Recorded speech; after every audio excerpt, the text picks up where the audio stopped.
ကားစီပိုင်ဆိုင်ထားပြီးဆိုရင်တော့လေအမြဲတမ်းအသက်တိုင်းတောက်ပြောင်နေစေချင်တာကတော့သဘောဝပါပဲဒါပေမဲ့ကားစိတ်သားကိုဘလို့ကာကွယ်မလဲဆိုတော့ရွေးစရာတွေကခေါင်းကိုက်စရာပဲ PPF လား ceramic coating လားဘယ်ဟာကပိုကောင်းတာလဲဒါမို့နှစ်ခုလုံးရောင်းသုံးလို့ရလား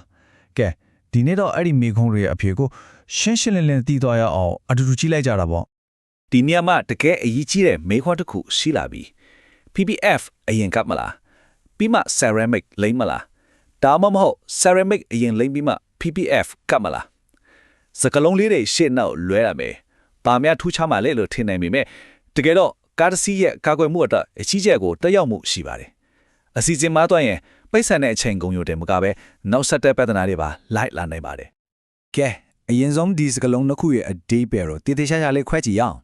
ceramic PPF ဆိုတာကကားရဲ့စေစာပေါ်ကို ceramic အလွာကိုအရင်ဆုံးတင်လိုက်တယ်ပြီးမှအပေါ်ကနေ PPF နဲ့ထပ်ပြီးဖုံးအုပ်တာကိုပြောတာပါ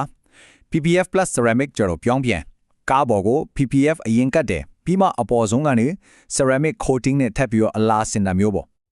ဆိုတော့ penny land ကအမှန်ကန်ဆုံးလေအဖြေကရှင်းရှင်းလေးပါပဲကား detailing ပညာရှင်တွေအားလုံး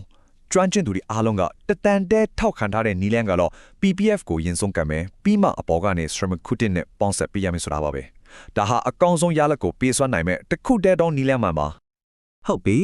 ဘာကြောင့် PPF ကိုအရင်ကတ်ရတာလဲဆိုတာကိုနည်းနည်းကြည့်ကြရအောင်ဒီလိုလုပ်တာကသူများတွေဒီလိုလှုပ်လိုက်လုပ်တာဆိုတာမျိုးမဟုတ်ပဲသိပြန်နေကြအခိုင်အမာတတ်တဲ့တရားနဲ့တဲ့အကြောင်းရင်းတွေရှိပါတယ်အခုပဲအသေးစိတ်လေ့လာကြည့်ကြမယ်အဓိကအကြောင်းရင်းကြီး၃ချက်ရှိပါတယ်ပထမတစ်ခုကတော့ကန့်ညီမှုဒုတိယကနှစ်ခုပေါင်းဆက်လိုက်လို့ရလာမဲ့အပေါ်စုအကျိုးကျေးဇူးတွေနောက်ဆုံးတစ်ခုကတော့ကားရဲ့ကားကွယ်မှုကအများကြီးပို့ပြီးကြာရှည်ခံသွားစေလိုပါပဲဒီအချက်တွေကိုတစ်ခုချင်းစီအသေးစိတ်ဆက်ကြည့်ကြအောင်အရေးကြီးဆုံးအချက်ကတော့ကန့်ညီခြင်း addition ပါပဲ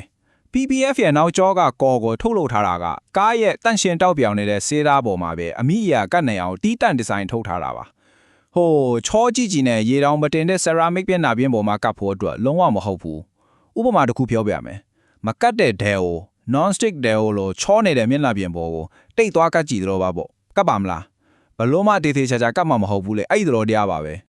PPF အပေါ်ကနေ ceramic coating ထပ်လိမ့်လိုက်တဲ့အခါမှာအကျိုးကျေးဇူးတွေကတစ်ခုနဲ့တစ်ခုအပြန်အလှန်အားဖြည့်ဖေးသလိုထည့်သွားတယ်။ ceramic coating ရဲ့အရေးမတင်တဲ့ကုန်ထပ်တိကြောင့်ကားဆေးကြောတန့်စင်ရတာအလွန်လွယ်ကူသွားစေတယ်။ဒါအပြင် PPF film ကိုယ်တိုင်ကိုနေအောင်ကြည်တန်းဓာတုပစ္စည်းတွေနဲ့အစွမ်းထင်းတွေရဲ့အတန်းကနေထပ်ပိုးပြီးကာကွယ်ပေးလိုက်နိုင်ပါတယ်။ဒါတော့ပညာရှင်တွေလိုက်နာကြတဲ့စံလုံးငန်းစဉ်အဆင့်ဆင့်ပါပဲ။ပထမဆုံးကားဆေးသားကိုတေးသေးချာချာပြင်ဆင်တယ်ညှိတယ်ပြီးရင် PPF ကိုကပ်ပါတယ်အရေးကြီးဆုံးအဆင့်ကတော့ကော်သားတေချာကြအောင်2ရက်3ရက်လောက်စိတ်ရှိတဲ့စောင့်ရပါတယ်အဲ့လိုစောင့်ပြီးမှနောက်ဆုံးအဆင့်အနေနဲ့ PPF အပေါ်ကနေ ceramic coating ကိုလင်းရတာပါကဲနီလန်မန်ကိုတီးပြီးဆိုတော့လူတော်များများမားလေးရှိတဲ့အလွဲလီအကြောင်းကိုဆက်လေ့လာကြည့်အောင်ဘာကြောင့် ceramic coating အပေါ်ကနေ PPF ကတာကလုံးဝ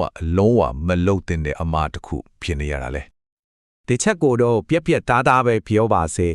ceramic coating အပေါ်ကနေ PPF ကပ်ဖို့ကြိုးစားတာဟာကိုယ့်ကားကိုဖျက်ဆီးဖို့ဖိတ်ခေါ်နေသလိုပါပဲဒီလိုလှုပ်လိုက်တာဟာငွေကုန်ကြေးကျများယုံထင်မကဘူးကားကိုကောက်ကွချင်းလှုပ်တာကနေကားကိုပို့ပြီးအားနေသွားစေနိုင်ပါတယ်အစီအစဉ်မှာတော့ညကြုံရမယ့်အဓိကဆိုးကျိုးတူခုရှိပါတယ် PPF film တွေကောင်းမကပ်ပဲအလွယ်တကူကွာလာတာပူပေါင်းတွေထားတာတွေဖြစ်လာနိုင်တယ်အဆိုးဆုံးကတော့ထုတ်လုပ်သူကပေးတဲ့အာမခံ warranty ပြည့်သွားနေတာပါပဲနောက်ဆုံးတော့ပိတ်ဆံရောအချိန်ရောအလကားဖြစ်သွားပါလိမ့်မယ်ဒီကိုကားချက်ကအချင်းတွေကိုရှင်းလင်းဖော်ပြနေတာပါပဲစဉ်းစားကြည့်ပါပိတ်ဆံအများကြီးအခုအကြောက်ခံပြီးကတ်ထားတဲ့ film တွေကအစွန်းကနေလန်တက်လာတာကြည်ရဆိုးအောင်ဘူပေါင်းတွေထားလာတာမျိုးကြုံရရင်ဘလောက်တောင်စိတ်ပြတ်ဖို့ကောင်းလိုက်မလဲပိတ်ဆန်နဲ့ပတ်သက်ပြီးအရေးကြီးဆုံးအချက်ကတော့ဒါပါပဲ PPF company အများစုဟာသူတို့ရဲ့ firm ကိုတန်စင်နဲ့စေးသားပေါ်တိုက်မကပ်ဖို့စဉ်အမခံကိုချက်ချင်းပဲဖျက်ပါပဲဆိုလိုတာကတခုခုဖြစ်လာခဲ့ရင်အကုန်အကျအားလုံးကကိုယ့်အိတ်ထက်ကပဲစိုက်ထုတ်ရတော့မှာပါအမခံနဲ့ပြင်လို့မရတော့ဘူးပေါ့ကဲအခုဆိုရင်အချက်လက်တွေအစိုးအလင်းတီးပွားပြီဆိုတော့အနစ်ချုပ်အနေနဲ့ဘာတွေကိုအထူးကမသားထားတဲ့တယ်လဲဆိုတာပြန်ပြီးတော့သုံးသပ်ကြည့်ကြရအောင်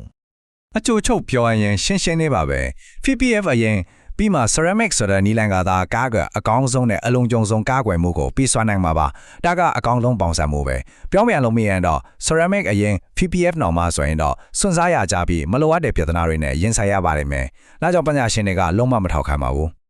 ဒီတော့အကောင်းဆုံးကာကွယ်မှုဆိုတာပါလဲ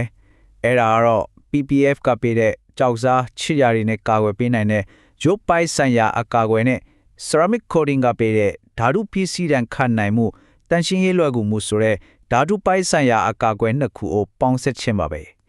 ဒီနှစ်ခုကိုအစီအစဉ်တကျပေါင်းစပ်လိုက်တဲ့အခါမှာတော့အပြီးပြည့်စုံကာကွယ်မှု package ကိုရရှိမှာဖြစ်ပါတယ် နောက်ဆုံးအနေနဲ့ဒီမေးခွန်းလေးကိုစဉ်းစားဖို့ခြံထားခဲ့ခြင်းပါတယ်ကိုယ့်ရဲ့တန်ဖိုးရှိတဲ့ကားအတွက်အကောင်းဆုံးကိုရွေးချယ်မလားဒါမှမဟုတ်ငွေကုန်ချင်းကုန်ပြီးစိတ်ညစ်စရာတွေနဲ့ပြည့်နေနေတဲ့အမားလန်းကိုရှောင်လန်းမလားရွေးချယ်မှုကတော့ကားပိုင်ရှင်တွေလက်ထက်မှာပဲရှိပါတယ်